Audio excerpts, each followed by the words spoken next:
الحمد لله نحمده ونستعينه ونستغفره ونؤمن به ونتوكل عليه ونعوذ بالله من شرور أنفسنا ومن سيئات أعمالنا من يهده الله فلا مضل له ومن يضلله فلا هادي له وأشهد أن لا إله إلا الله وحده لا شريك له وأشهد أن محمدا عبده ورسوله أما بعد فإن خير الحديث كتاب الله وخير الهدي هدي محمد صلى الله عليه وسلم وشر الأمور محدثاتها وكل محدثة بدعة وكل بدعة ضلالة وكل ضلالة في النار.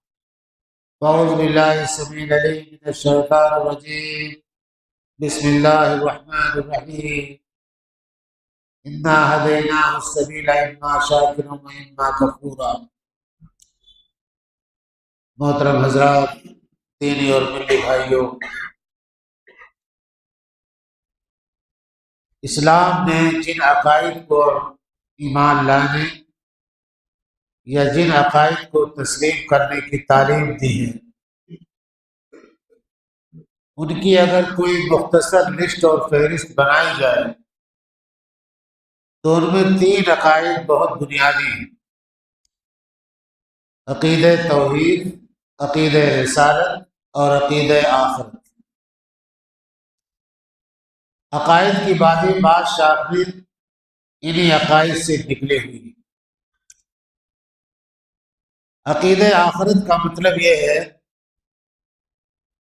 کہ اللہ تعالیٰ نے یہ دنیا عمل کے لیے بنائی اور ایک انسان کو مہلت دی ہے کہ وہ اللہ تعالیٰ کی مرضی کے مطابق زندگی گزارے. جیسی وہ زندگی گزارے گا، جس طرح کے اعمال کرے گا، اسی کے مطابق اسے جزا یا سزا آخرت میں ملے گی. دنیا کی وہ قومیں جو آخرت پر عقیدہ اور ایمان نہیں رکھتی، وہ اسی دنیا کو سب کچھ سمجھتی، اسی دنیا میں سزا بھی بھگتنا چاہتی ہیں اور بدلہ بھی چاہتی ہیں. لیکن اسلام کا معاملہ اس سے بالکل مختلف ہے. سورہ فاتحہ جب ہم پڑھتے ہیں تو مالک یوم الدین، جہاں اللہ تعالیٰ نے فرمایا کہ اللہ تعالیٰ بدلہ دیے جانے والے دن کا مالک ہے. کیا جس دن بدلہ نہیں دیا جا رہا ہے، کیا اللہ تعالیٰ اس دن کا مالک نہیں ہے؟ اللہ تعالیٰ آج دنیا کا بھی مالک ہے، لیکن دنیا اور آخرت میں فرق یہ ہے کہ یہاں اللہ تعالیٰ نے دنیا میں ہم کو اختیار دیا ہے، دونوں راستے بتا دیے ہیں، صحیح راستہ اور غلط راستہ، اور یہ فرما دیا کہ جو صحیح راستے پر چلے گا وہ جنت میں جائے گا، اور جو غلط راستے پر چلے گا وہ جہنم میں جائے گا. سورہ دہر میں اللہ تعالیٰ نے فرمایا کہ انا ہدیناہ السبیل اما شاکرا و اما کفورا. ہم نے انسان کو راستہ دکھا دیا،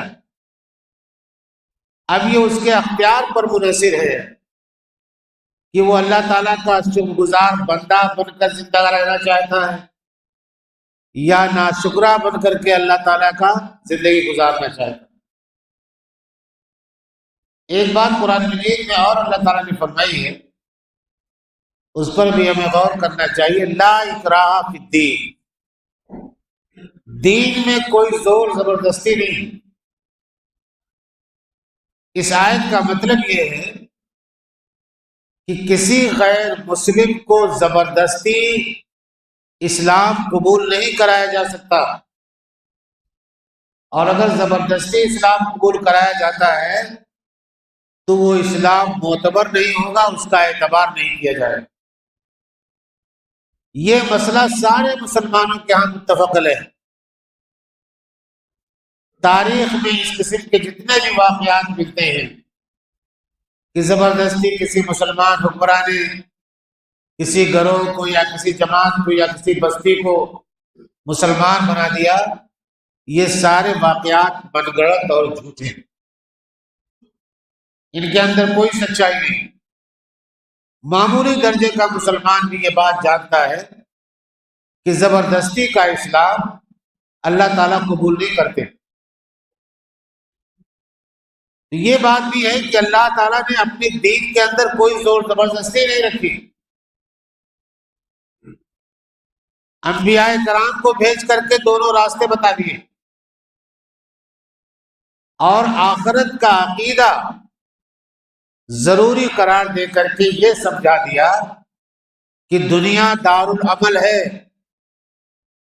یہاں آپ کو کام کرنا ہے، اللہ تعالیٰ کی مرضی پر چلنا ہے، رسول کی تعلیمات کو سمجھنا اور اس پر عمل کرنا ہے، اور اگر عمل نہیں کرو گے تو آخرت میں سزا بھگتنی پڑے گی۔ اللہ کے نبی صلی اللہ علیہ وسلم نے اس کے لیے دو طریقے اپنائے۔ ایک طریقہ آپ کا یہ تھا کہ آپ انسانوں کو شوق دلاتے تھے، بشارت سناتے تھے، خوشخبری سناتے تھے کہ اگر آپ یہ کام کریں گے تو آپ آخرت میں جنت میں جائیں گے، جنت میں فلاں فلاں نعمتیں ملیں گی۔ اور دوسری طرف آپ ڈراتے ہیں کہ اگر برا عمل کرو گے، اچھا راستہ چھوڑ دو گے تو جہنم میں جانا پڑے گا، اور جہنم میں فلاں فلاں طرح کی سزائیں ملیں گی۔ اسی کو اسلام کی زبان میں ترغیب اور ترہیب کہتے ہیں، رغبت دلانا اور دوسرا ڈرانا۔ مبشر و نذیرا، ہمارے نبی کی صفت قرآن مجید نے بیان کی کہ نبی بشارت بھی سناتے ہیں اور ڈراتے بھی۔ شوق دلانا اور ڈرانا، امید دلانا اور خوف دلانا، دونوں چیزیں ساتھ ساتھ چلتی ہیں۔ اگر آپ صرف شوق دلاتے رہیں گے لوگوں کو تو برائیوں میں پڑنے سے انہیں نہیں روک سکتے۔ اسی طرح سے اگر صرف ڈراتے رہیں گے آپ لوگوں کو، صرف جہنم جہنم کرتے رہیں گے، تو لوگوں کے اندر اللہ تعالیٰ سے محبت، اللہ تعالیٰ کے انعام کو حاصل کرنے کی لالچ، اللہ تعالیٰ کی طرف بڑھنے کی رغبت نہیں پیدا ہو۔ تو دونوں چیزیں ساتھ ساتھ چلنی چاہیے۔ ایک دائی، دعوت دینے والا، دونوں طرح کے کام انجام دیتا ہے، ڈراتا بھی ہے، شوق بھی دلاتا ہے۔ اور یہ شوق دلانا اور ڈرانا صرف اس لیے ہوتا ہے کہ یہ دنیا چونکہ کام کرنے کی جگہ ہے، لہذا ایک مسلمان کو یہاں عملی زندگی گزارنی چاہیے۔ اب سوال یہ پیدا ہوتا ہے کہ قرآن مجید میں جنہیں اللہ تعالیٰ نے یہ فرمایا کہ رحمان کے بندے یا اللہ تعالیٰ کے مخلص بندے وہ ہوتے ہیں جن کی ایک صفت یہ ہوتی ہے اذا تلیت علیہم آیاتہ زادتہم ایمانا، کہ جب اللہ تعالیٰ کی آیات کی تلاوت کی جاتی ہے ان کے سامنے تو ان کے ایمان میں اضافہ ہو جاتا ہے، ان کا ایمان بڑھ جاتا ہے۔ جب وہ اللہ رسول کی بات سنتے ہیں تو ان کے اندر عمل کرنے کا جذبہ پیدا ہوتا ہے۔ یہ جذبہ پیدا کرنے کا کام مسلسل ہوتے رہنا چاہیے، پڑھتے رہنا چاہیے، سنتے رہنا چاہیے، تاکہ یہ جذبہ سلب نہ پڑنے پائے۔ ایک بحث یہ آتی ہے عقائد کی کتابوں میں، کیا ایمان گھٹتا بڑھتا ہے؟ بعض لوگ کہتے ہیں کہ نہیں، لیکن محدثین کا مسلک یہ ہے اور صحیح بات بھی یہی ہے کہ ایمان گھٹتا بڑھتا ہے۔ ایک طویل حدیث میں اللہ کے نبی صلی اللہ علیہ وسلم نے فرمایا کہ جب ایک چور چوری کرتا ہے تو ایمان اس کے جسم سے نکل جاتا ہے، اوپر چھتری کی طرح ہو جاتا ہے، صاحبان کی طرح۔ پھر جب چوری کر چکا ہوتا ہے تب ایمان اس کے جسم میں آتا ہے۔ معلوم یہ ہوا کہ اس وقت ایمان سے فارغ ہوتا ہے وہ۔ اسی لیے بہت بری موت سمجھی جاتی ہے وہ کہ جب آدمی برا عمل کرتے ہوئے مر جائے۔ پناہ مانگنی چاہیے اللہ تعالیٰ سے کہ ہم کوئی برا کام کر رہے ہوں اور اسی میں دنیا سے رخصت ہو جائے۔ تو یہ جو برائی اور بھلائی کا جو پورا تصور ہے یہ اللہ تعالیٰ نے انبیاء کرام کے ذریعے سے واضح کر دیا۔ یہ بات میں اس وجہ سے عرض کر رہا ہوں کہ آج مسلمانوں میں ایک بڑی بیماری یہ پیدا ہو گئی ہے کہ ہم سب کو جانچنا شروع کر چکے ہیں کون کتنے درجے کا مسلمان ہے، کون کتنے درجے کا صاحب ایمان ہے، کس کا ایمان معتبر ہے، کس کا ایمان معتبر نہیں ہے۔ اور پھر امت کے اندر اتنے مسائل ہم نے پیدا کر لیے کہ ان باتوں کی وجہ سے ایک دوسرے کے پیچھے نمازیں پڑھنی چھوڑ دی۔ ایک صحیح واقعہ ہمارے ایک دوست نے بتایا، بلکہ استاد نے، بنگال کے یا بہار کے ایک گاؤں کا، کہ 4-5 مذہبی عالم مدینہ منورہ جامعہ اسلامیہ مدینہ منورہ کے فارغ وقت کا نام ہے علماء، ایک مسئلے میں اختلاف ہو گیا چاروں میں، میت کی طرف سے قربانی کی جا سکتی ہے کہ نہیں کی جا سکتی۔ امت کے اندر دونوں طرح کی رائے ہیں۔ کچھ لوگ کہتے ہیں کہ میت کی طرف سے قربانی کرنا جائز ہے، اس میں امام ابن تیمیہ کا نام بھی شامل ہے جو بڑے سلفی ہیں۔ بہت سے علماء کہتے ہیں کہ نہیں، قربانی ایک عبادت ہے، عبادت زندہ کو کرنی چاہیے، زندہ کی طرف سے ہونی چاہیے، کیونکہ مردہ مر چکا ہے، اس بنیاد پر اس کی جانب سے قربانی اس عبادت نہیں ہو سکتی۔ دونوں طرف کے اپنے اپنے دلائل ہیں۔ جب یہ اختلاف اس گاؤں میں پیدا ہوا تو اختلاف اتنی شدت اختیار کر گیا کہ 2 مولوی ایک طرف ہو گئے، 2 مولوی ایک طرف ہو گئے، گاؤں کو بانٹ دیا آدھا آدھا۔ بقرعید کی نماز ایک گاؤں کے لوگوں نے 2 جگہوں پر پڑھی۔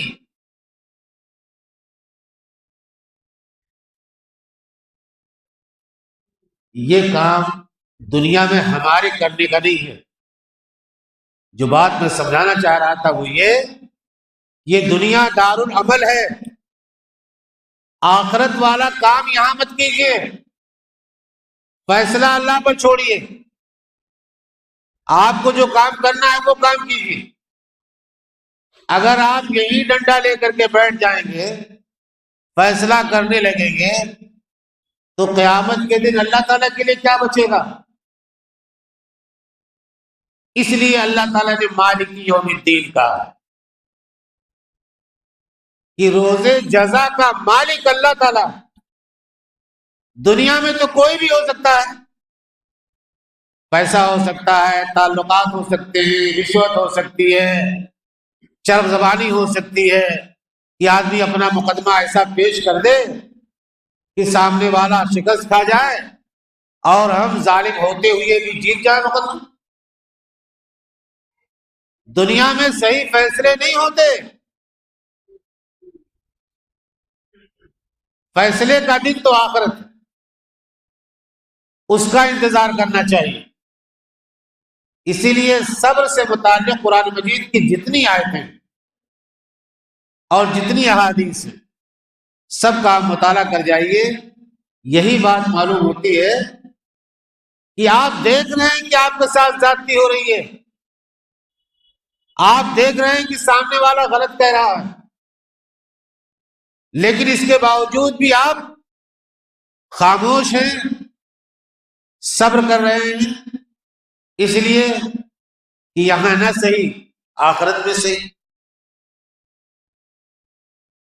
تو بہت سارے کام آخرت کے لیے چھوڑے جاتے ہیں۔ قرآن مجید میں اللہ تعالیٰ نے بہت سارے گناہوں کا تذکرہ کیا ہے، بہت سارے جرائم کا تذکرہ کیا ہے۔ کسی جرم کی سزا دنیا کے اندر متعین کی ہے اور کسی کے گناہ کی سزا آخرت کے لیے اٹھا رکھی۔ اب آخرت میں ملنے والی سزاؤں کو اگر آپ دنیا میں دینا شروع کر دیں گے تو پھر اللہ تعالیٰ مالک یوم الدین کہاں رہ جائے؟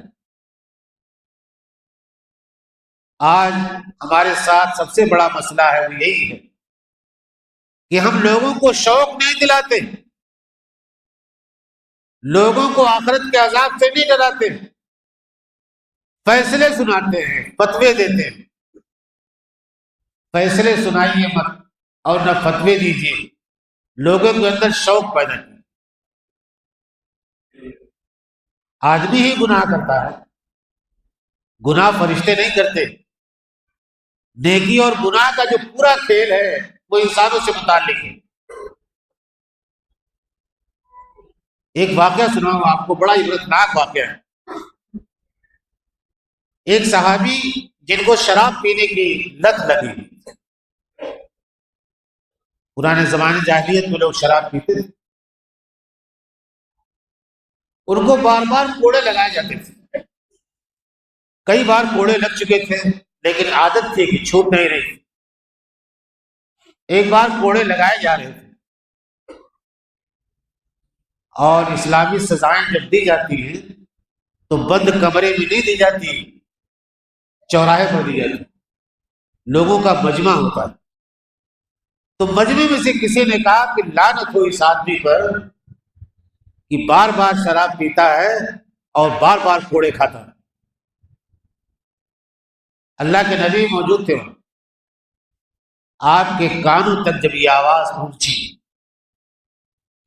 آپ ناراض ہوئے اور فرمایا کہ تم اس انسان پر لعنت بھیج رہے ہو جو انسان اللہ اور اس کے رسول سے محبت کرتا ہے۔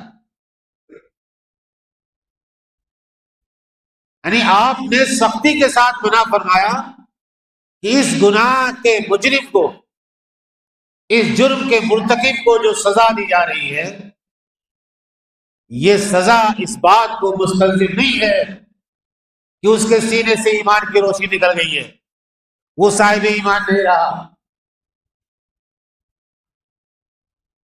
آج ہم لوگ اپنے درمیان کسی مسلمان سے کوئی غلطی ہو جائے، کسی دیندار سے کوئی غلطی ہو جائے،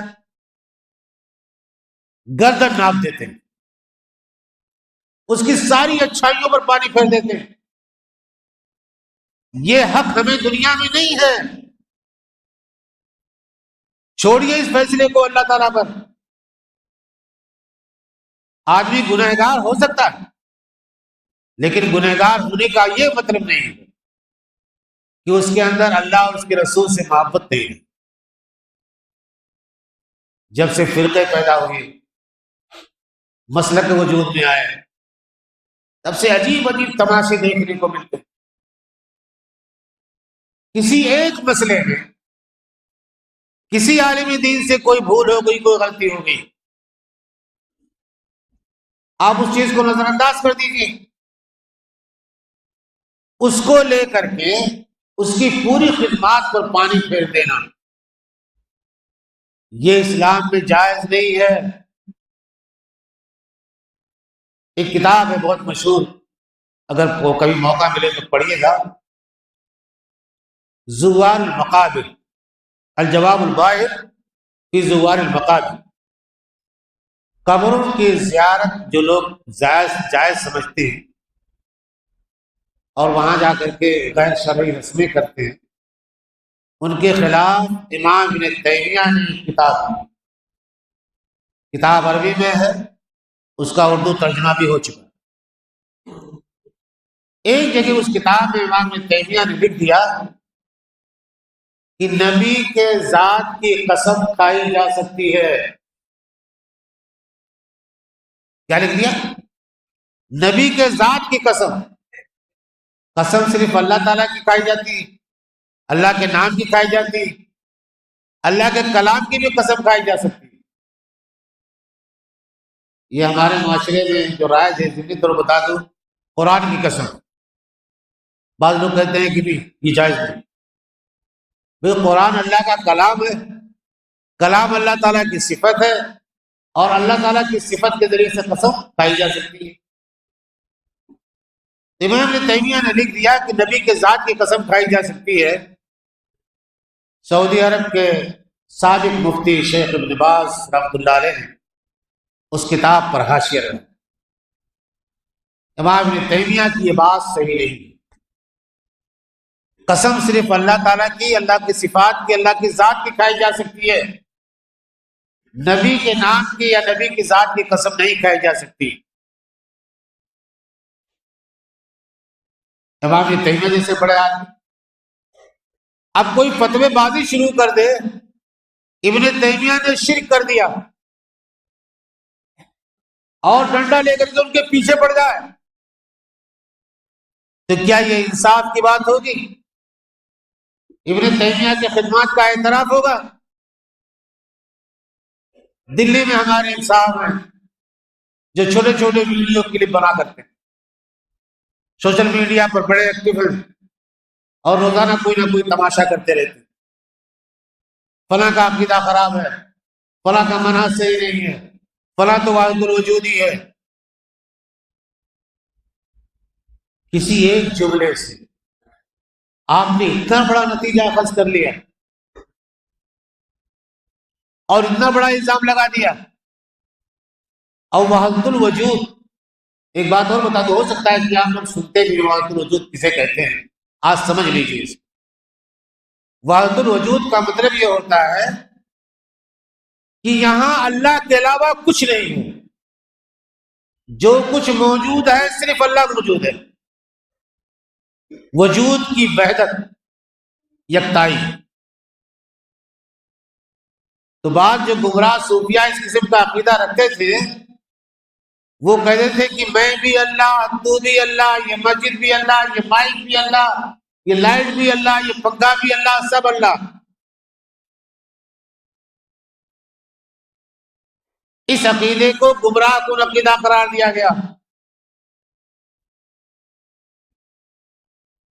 کیا ہمارے دور کے بعض اسکالر جو دعوت و تبلیغ کا کام انجام دیتے ہیں، یا جن کے قرآن و حدیث کے دروس سے لوگ متاثر ہوتے ہیں، اس قسم کا عقیدہ رکھتے ہیں کہ سب کو وہ اللہ کہتے ہیں؟ لیکن الزام لگا دیجئے، ان کی تقریر کے کسی ایک جملے سے کوئی معنی اخذ کر لیجئے، اور پھر اس کے بعد اپنی تقریر شروع کر دیجیے. یہ باتیں اسلام کے اصولی عقائد اور بنیادی باتوں کے خلاف ہے. جس حدیث میں اللہ کے نبی صلی اللہ علیہ وسلم نے یہ فرمایا، یہود و نصارہ 72 فرقوں میں تقسیم ہو گئے، میری امت 73 فرقوں میں تقسیم ہو جائے گی، ایک کے علاوہ باقی سب جہنم میں جائیں گے. صحابہ کرام نے پوچھا کہ اللہ کے نبی وہ ایک کون ہوگا؟ کہا ما انا علیہ واصحابی، جس راستے پر میں چل رہا ہوں، میرے صحابہ چل رہے ہیں، اس راستے پر چلنے والے جنت میں جائیں گے. اس حدیث کا مطلب یہ نہیں ہے کہ باقی 72 جہنم میں جائیں گے ہمیشہ کے لیے. اپنی سزا بھگتنے کے لیے اپنے اپنے کرموں کے مطابق جائیں گے، بعد میں نکالے جائیں گے. وہ حدیث پڑھیے جس میں اللہ کے نبی نے فرمایا کہ جب آخرت کا فیصلہ ہو چکا ہوگا تو ایک دن ایسا آئے گا کہ اللہ تعالیٰ حکم صادر فرمائے گا کہ جہنم سے میرے ہر اس بندے کو نکال لو جس کے دل میں رائی کے دانے کے برابر بھی ایمان. یہ تو اللہ تعالیٰ کا کرم ہے. یہ اس کی رحمتیں ہیں، اور ہم دنیا والے ڈنڈا لے کر کے سب کو ایک ساتھ جہنم میں ہمیشہ کے لیے پہنچا دیتے۔ اسی لیے کہا جاتا ہے کہ کتابوں سے رابطہ رکھیے، کس حدیث کا انطباق کہاں ہوگا، کس حدیث کی کیا تشریح ہوگی، اس کو محدثین و شارحین حدیث کی زبان سے سمجھیے۔ علی گڑھ میں ایک بار حدیث پر ایک سیمینار ہم نے کیا تھا 1993۔ مولانا عبدالحمید رحمانی صاحب تشریف لائے، جماعت حدیث کے بڑے علماء میں ان کا شمار تھا۔ انہوں نے اپنے خطبہ استقبالیہ یا افتتاحی اجلاس کے خطبے میں تقریر میں اسی حدیث کو پیش کر کے تمام اہل حدیثوں کو مخاطب کیا کہ اگر اس حدیث کا مطلب آپ یہ سمجھتے ہیں کہ ما انا علیہ واصحابی کے علاوہ باقی سب ہمیشہ کے لیے جہنم میں جائیں گے تو آپ کا سمجھنا غلط ہے۔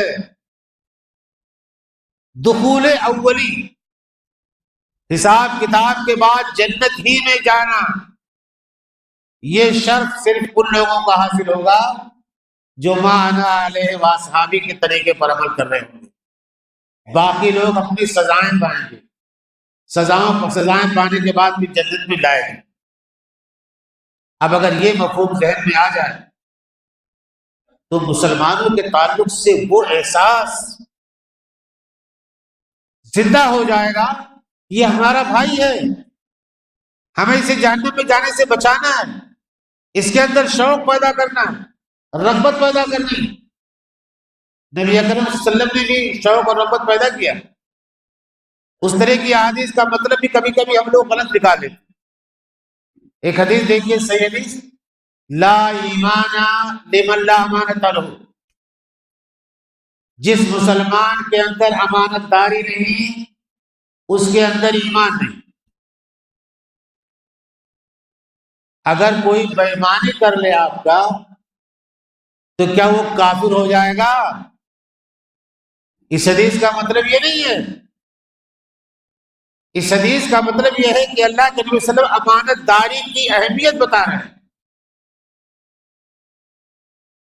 جیسے ایک باپ اپنے نافرمان بیٹے سے کہتا ہے کہ تو اتنا نالائق ہے، جا آج سے تو میری اولاد ہے، تو کیا اپنے نسلی تعلق کو ختم کر رہا ہے باپ؟ نسلی تعلق کو نہیں ختم کر رہا ہے، بلکہ جس جرم کا ارتکاب کیا ہے، جو غلطی کی ہے بچے نے، اس غلطی کی برائی اور شناخت اور قباحت باپ بیٹے کے دماغ میں بٹھانا چاہتے۔ یہ آپ فتویٰ دے دیں گے کہ ارے فلاں نے تو کہہ دیا کہ تو میرا بیٹا نہیں ہے، ارے یار وہ کسی اور کا بیٹا ہے، یہ مطلب ہی نہیں۔ اس طرح کی بہت سی احادیث ہیں جن میں یہی طریقہ ہمارے نبی نے اختیار کیا کہ اس میں مسئلہ ایمان سے باہر رکھنے کو نہیں ہے، مسئلہ امانت داری کی اہمیت بتانا ہے۔ اور ہمارے نبی نے یہ بتایا کہ امانت داری کی اہمیت کیا ہے، کہ وہ ایمان سے جڑی ہوئی چیز ہے، لہذا اگر ایمان پر پختگی چاہتے ہو تو امانت داری کا مظاہرہ کرتے رہو، بے ایمانی ہو۔ تو تعبیرات اور احادیث کے مطلب اور پھر مسلمانوں کے باہمی تعلقات، مسلک اور فرقے کی بنیاد پر ایک دوسرے کو کافر و جہنم بنانا، یہ سارا سلسلہ جو ہم لوگوں نے شروع کیا ہے، یہ اسلامی تعلیم، اسلام کی دعوت و تبلیغ اور اسلام کے منشا اور اس کے مرضی کے سراسر خلاف۔ اتحاد پیدا کیجیے، کمیوں کو مل کر کے دور کیجیے۔ ایک مسلمان کے اندر کوئی کمزوری پائی جاتی ہے تو اس کے اندر شوق پیدا کیجیے، رغبت پیدا کیجیے، ڈرائیے اسے آخرت کے عذاب سے۔ یہ تو دعوت و تبلیغ ہے، نہ ایک کرسی پر بیٹھ کر کے فتوے صادر کرو اور سب کو جہنم پہنچاتے رہو۔ جہنم میں پہنچانے کا کام انسان کا نہیں، یہ اللہ تعالیٰ کو کرنے دیجیے۔ اسی لیے آخرت کے دن کا مالک ہے وہ، اور آخرت کے دن کے مالک کے اختیارات اپنے ہاتھ میں لینے کی کوشش مت کیجیے، ورنہ سارا نظام آپ درہم برہم کر دیں گے، جیسا کہ آج کل درہم برہم ہے۔ تو اللہ تعالیٰ کا کام اللہ تعالیٰ کو کرنے دیجیے، بندے کا جو کام ہے بندہ وہ کام کرے، یہی ہماری ذمہ داری ہے۔ دنیا میں ہم اسی لیے آئے ہیں۔ اللہ تعالیٰ سے دعا یہ ہے کہ ہمیں اسلام کی حکمتوں کو سمجھنے اور اس پر عمل کرنے کی توفیق عطا فرمائے۔ واخر دعوانا الحمدللہ رب العالمین۔